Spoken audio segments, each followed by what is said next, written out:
السلام عليكم ورحمة الله وبركاته.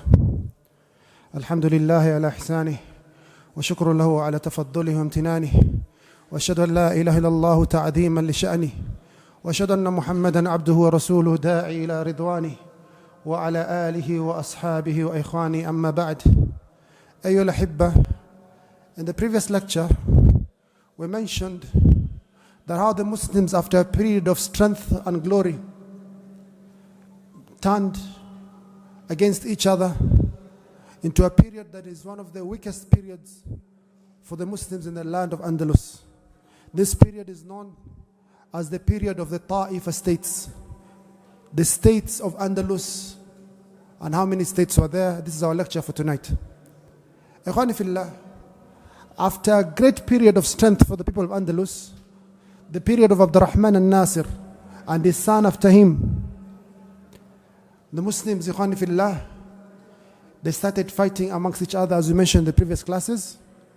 Initially, they divided into 7 regions, then became 22 regions. Every single area of Muslim Spain and Portugal are saying that they are a state by themselves. And every leader amongst those 22 leaders, they claim that they are Amir al-Mu'mineen, they are Khulafa, they are leaders of the believers. So you'll find a city like Cordoba, Ishbilia, Zaragoza, Valencia, Badajoz, Granada, all these cities from the cities of the Muslims in Andalus, 22 states, the size of a country like Kenya, 600,000 square kilometers.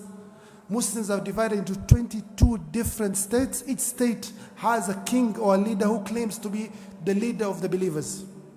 He has ministers, he has ambassadors, he has a treasury, he has a budget, he has an army. So that's the first state. The Muslims are divided into 22 states. The second thing, ikhwani fillah, later it will have been proper for them just to be content with ruling their own area. But the Muslims start fighting their fellow Muslims in different states. Look at how the Muslims became weak in Andalus and understand the same mistakes that we make in history keep on repeating. So you find the Cordoba fighting Sevilla, Sevilla fighting Badajoz fighting another place, Valencia fighting Zaragoza, and so on. The Muslims are fighting amongst each other. 22 states, they are fighting amongst each other. Sometimes the Muslim wants assistance to fight his fellow brother. Look at the Karitha, the tragedy that befell the Muslims. So they want to get assistance to conquer Badajoz or to conquer Cordoba from their fellow Muslim brothers. What do? They go to the Christian states of Aragon or Castile or Leon, the northern states, and they seek help from the Nasara to fight their fellow Muslim brothers. Allah subhanahu wa ta'ala says in the Quran, Ya ayyuha alladhina amanu, la tattakhidhu al-yahuda wal-nasara awliya, ba'duhum awliya. وَمَنْ يَتَوَلَّهُمْ مِنْكُمْ فَإِنَّهُ مِنْهُمْ إِنَّ اللَّهَ لَا يَهْدِي الْقَوْمَ الظَّالِمِينَ. Says, O believers, do not take the Jews and the Christians as your allies, as your friends, as your companions, especially when in time of warfare. Whoever does that, he is one of them. And Allah subhanahu wa ta'ala does not guide the defiantly disobedient oppressors. So these people, ikhwani fillah, they start getting alliances from the Christian states to fight amongst each other. This is the period in the year 403, 407, 422 onwards. The 5th century of the Muslims in Andalus. Number 4. The Muslims, ikhwani fillah, Allah subhanahu wa ta'ala, He says in the Quran, قاتلوا الذين لا يؤمنون بالله ولا باليوم الآخر ولا يحرمون ما حرم الله ورسوله ولا يدينون دين الحق من الذين أوتوا الكتاب حتى يعطوا الجزية عن يد وهم صاغرون. The non-Muslims, they're supposed to pay to us jizya. Muslims, you're supposed to pay zakah to the treasury. It's divided into the 8 groups. The non-Muslims are supposed to pay jizya. This was the history of the Muslims of glory. They used to be paid protection money, jizya. But this century, we Muslims are the one who are going to the Christians, to Castile, to Leon, to Barcelona, to Aragon, and we give them money so that they do not harm us, so that we are protected from them. We become the people paying jizya. And ikhwani fillah, when they're going to pay jizya, like the leader Alfonso VI, he will insult them. He will spit on their faces and laugh at them and collect the jizya, the wealth of the Muslims. And the Muslims will say humbly, we are just your servants. We are there to collect the wealth that Allah subhanahu wa ta'ala has written for you guys. So this was the state of the Muslims in the land of Andalus, a period, ikhwani fillah, of disgrace and humiliation. And all this disgrace and all this humiliation, if you look at the very first reason, it's because we fight amongst each other. The civil wars, the infighting, people are fighting over tribal affiliations. They forget the power of La ilaha illallah, and they forget the brotherhood that is the brotherhood of Islam. Ikhwani fillah, when you are divided like this, O Muslims, definitely tragedies will befall you. Ikhwani fillah, one of the tragedies that befell the Muslims in this period, northeast, there's a place called Zaragoza. Zaragoza. So the leader of Zaragoza, he feels the sakaratul maut is coming. He's about to die. And it's different, our times and their times, as we mentioned previously. Their times, they could tell death was coming even a week before, 2 weeks before. But us in our times, just come out of here, someone has died. Our time, because we are in the end of times, we get motul faj'ah, we get the sudden death. But those days, those guys, them days, they used to, a number of them they used to be prepared. So this leader of Zaragoza, he's about to die. 22 states in Andalus. Look at the craziness of the people of the time. He says to himself, I am to leave this land to my eldest son. My oldest son is the tradition, I should give him the land. But I have an issue. The younger son he produces more children or more sons. I think I should also give him a chance. What do I do? So he decided, this land of the Muslims, let me divide into two. I divide it into two.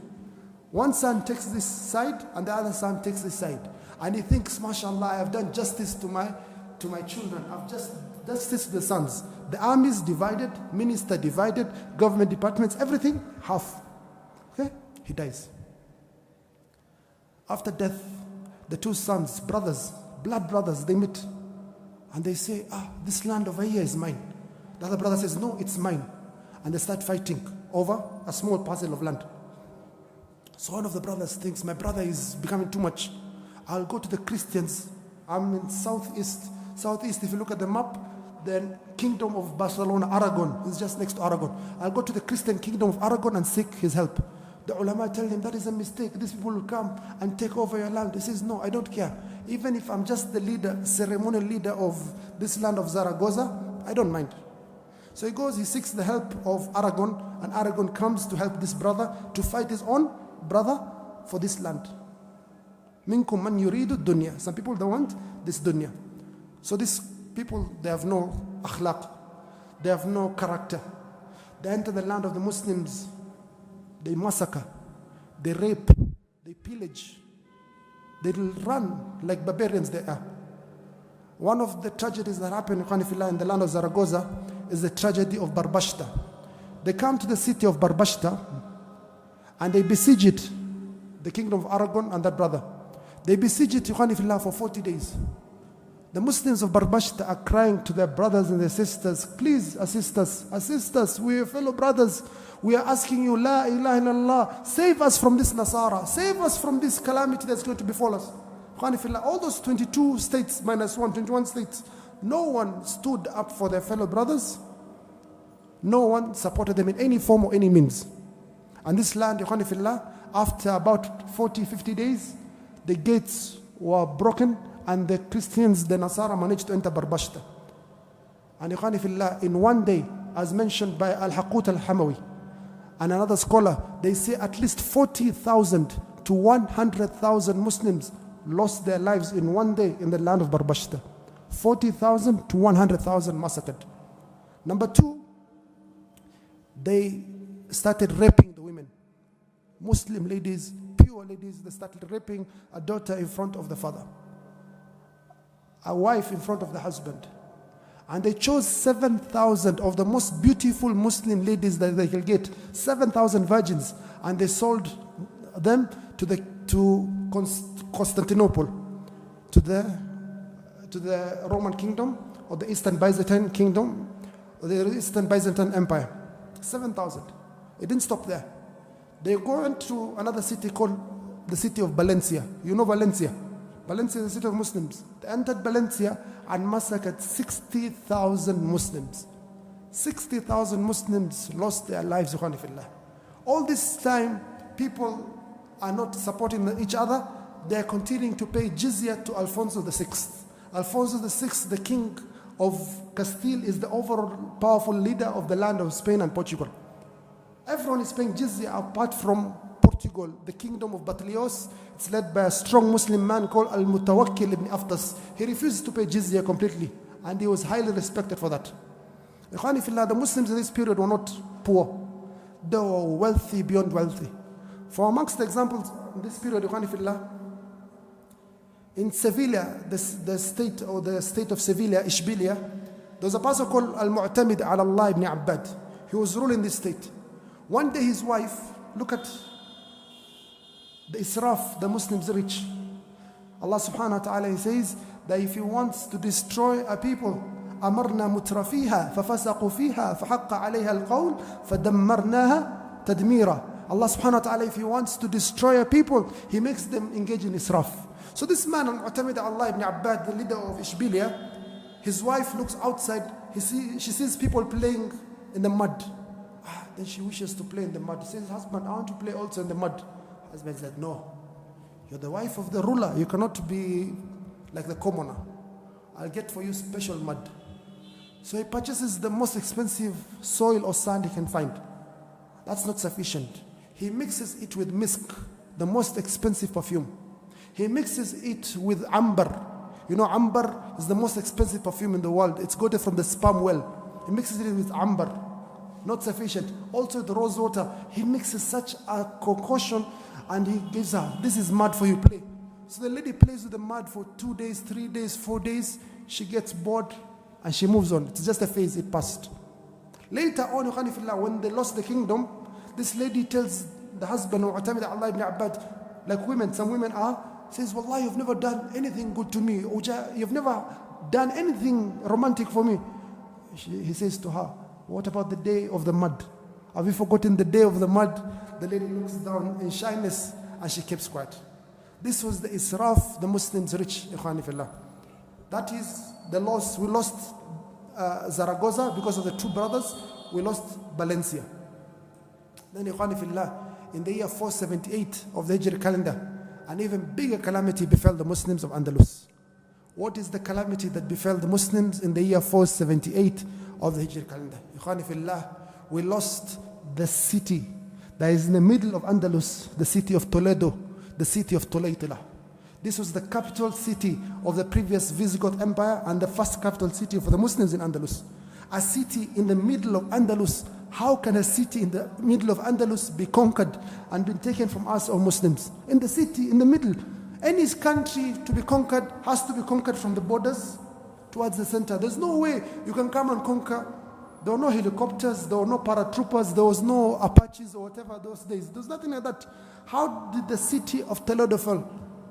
One of the kings, even the Christian kingdoms, they were fighting sometimes amongst each other.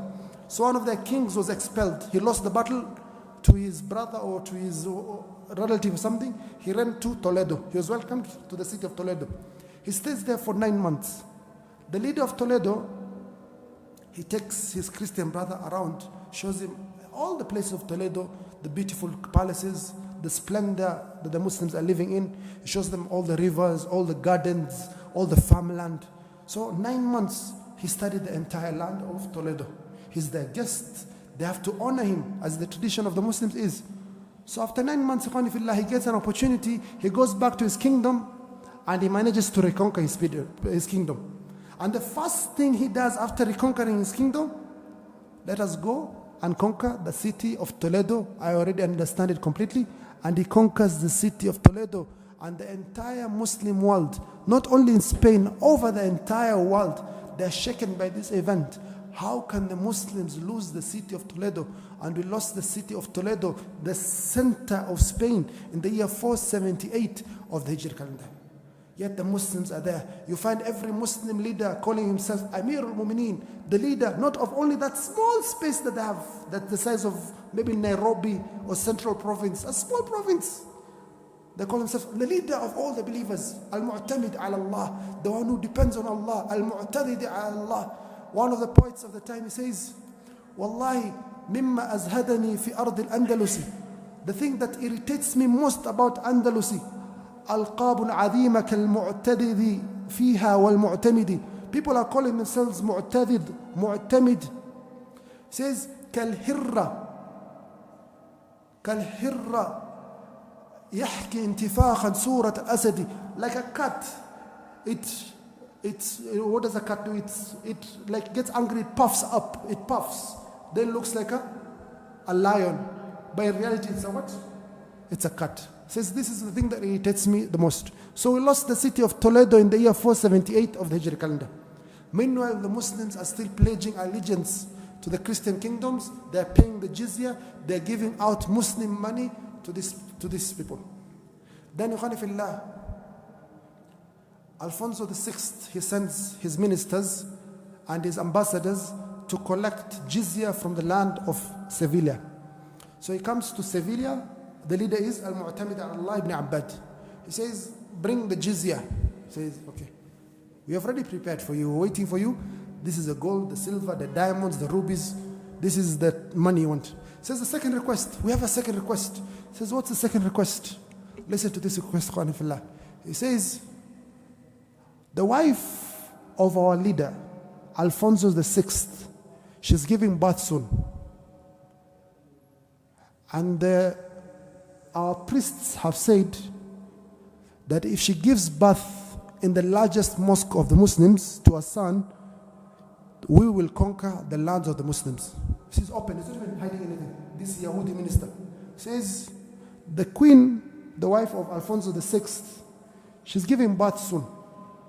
Our priests have said, if she gives birth to a son in the largest mosque of the Muslims, then we will be able to conquer all these lands for Alfonso VI.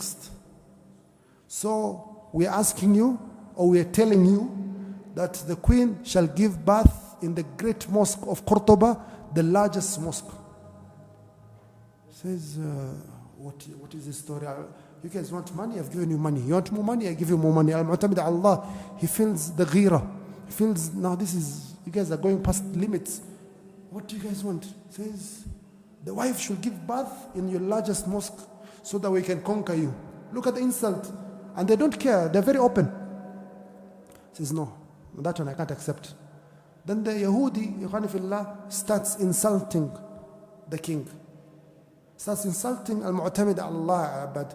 Al-Mu'tamid Allah ibn Abbad gets so irritated, so angry that he's losing face in front of his ministers, in front of his fellow employees, and he kills the Yahudi minister. And this is something, Ikhwanifillah, that repeats a lot of times in history. You'll find many leaders, when Allah is insulted or Prophet Muhammad is insulted, let us talk, let us have a discussion, this is not a proper way. No. But if they're insulted, how they react when a king is insulted or a president is insulted, then no, return back our ambassadors, embargo, we're not going to do any business with you. They're so separate. These two reactions are very strange. When Allah is insulted, the Prophet is insulted, and where they're insulted, they're completely different.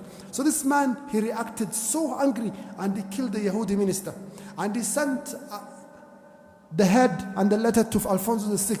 We are not paying the jizya, and we are not going to allow you to give your wife to give birth in our mosque. No way. If you want to fight, come, we fight.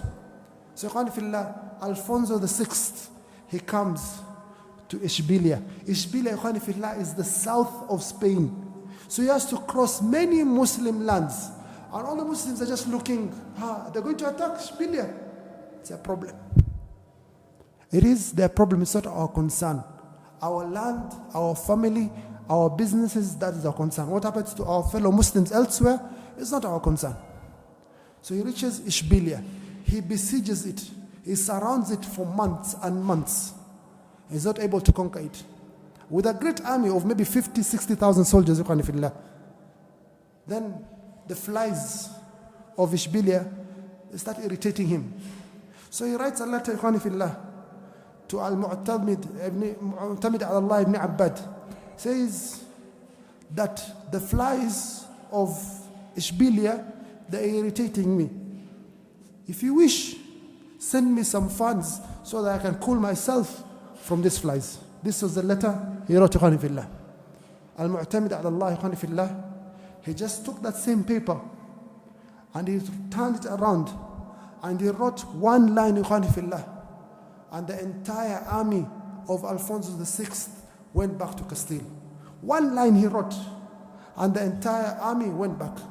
They did not attack Ishbilia, they did not fight, they went back. The entire army went back just because of one line.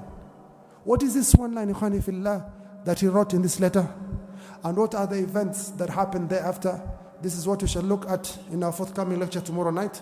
وآخر دعوانا الحمد لله رب العالمين والسلام عليكم ورحمة الله وبركاته.